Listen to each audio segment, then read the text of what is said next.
How does the cost of living in Indianapolis compare? Hi, it's Bob with Top Choice Real Estate, bringing the word on the street, talking Indiana real estate.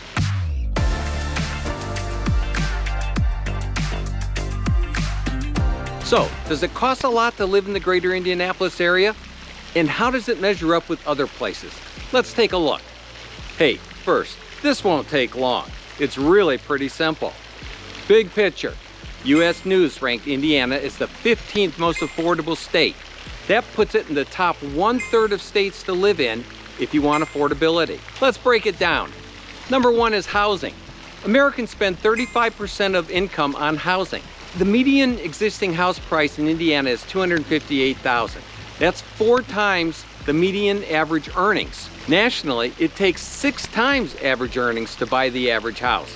And in California, that number is 7 times. So your dollars go a lot further when it comes to housing. And real estate taxes are a big part of that equation. I've got friends that were looking for a house in the Chicagoland area, and they were comparing houses that were anywhere from like $6,000 to $24,000 a year.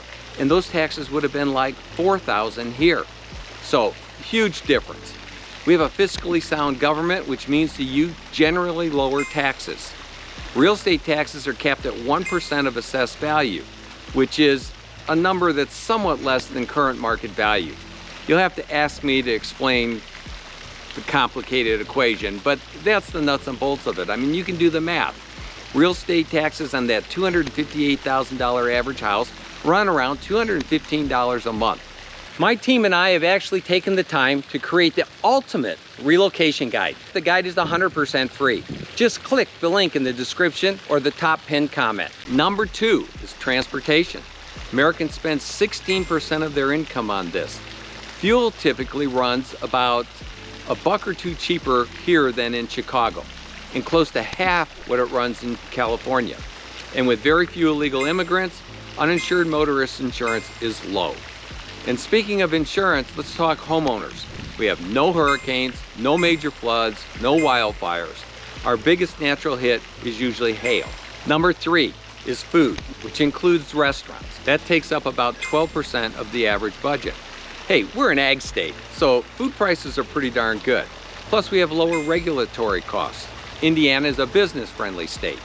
Hey, and health inspectors don't have their hand out here. Just kidding. Number 4 is healthcare. That runs about 8% of the average budget. Our costs here run about 30% lower than the national average. And that's true even though there are lots of choices. Or maybe that's why the costs are less. There's a lot of competition. Number 5 is income taxes. They are 3.23% of adjusted gross income after credits and deductions. You can do the math. And sales tax is just 7%, and there are no taxes on groceries. I could go on, but you get the idea. Besides, as I counseled my kids as they entered adulthood, you can turn off all the light bulbs you want and you're gonna save about this much. But if you keep the major cost items in check, you know, like housing, cars, dining out, uninsured medical bills, if you spend modestly on those items, the rest will not be a burden. Those 5 items listed above total over 75% of the average budget. In Indy, I'm not gonna tell you that the living is easy, but it is affordable. If you're curious about your own specific personal situation, you can go online and you find a number of online calculators that'll take what it means with your income, where you're at now, and what your cost is, as well as then if you put your new income in for the Indiana area, and it'll give you what the cost is, and you can compare the affordability. Okay, if you like this content, then hit the subscribe button. Now, are you looking for a new home, a piece of land, maybe a commercial or investment property? Well, then share this, because I can help make your dollars go further. One of my goals is to help you improve your financial future. I work harder to make good things happen. Make it a great day now.